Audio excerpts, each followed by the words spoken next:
31 तारखेला आपल्या चोपडा तालुक्यामध्ये जो अवकाळी पाऊस, वेगाचा वारा आणि गारपिटीमुळे आपल्या चोपड्याच्या उत्तर भागातील साधारणतः 50 ते 52 गावांमध्ये जे काही आता रब्बीची पिकं होती किंवा त्यात पपई, केळीसारखी पिकं होती यांची खूप मोठ्या प्रमाणात नुकसान झालेलं आहे.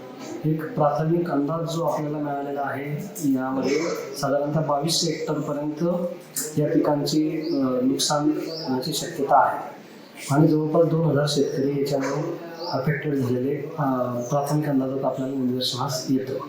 आता त्या अनुषंगाने जे काही पिकं आहेत आपली रब्बीची, त्यात मुख्यत्वे करून रब्बी ज्वारी, मका, हरभरा, गहू, पपई, केळी या पिकांचे पंचनामे तात्काळ महसूल आणि कृषी विभागाकडून सुरू करण्यात आलेले आहे आणि एक 8 दिवसात हे सर्व पंचनामे पूर्ण करून अंतिम जी काही नुकसानीची आकडेवारी असेल, पीक नियोजन क्षेत्र आणि शेतकरी संख्या याबाबतचा अहवाल वरिष्ठ कार्यालयात सादर करण्यात येईल.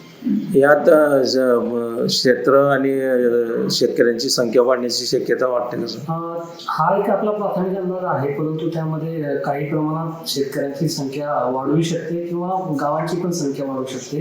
तर ते एक अंतिम आकडेवारी आपल्याकडे ज्यावेळेस येईल त्यावेळेस आपण याबाबत आपला सवलत करू.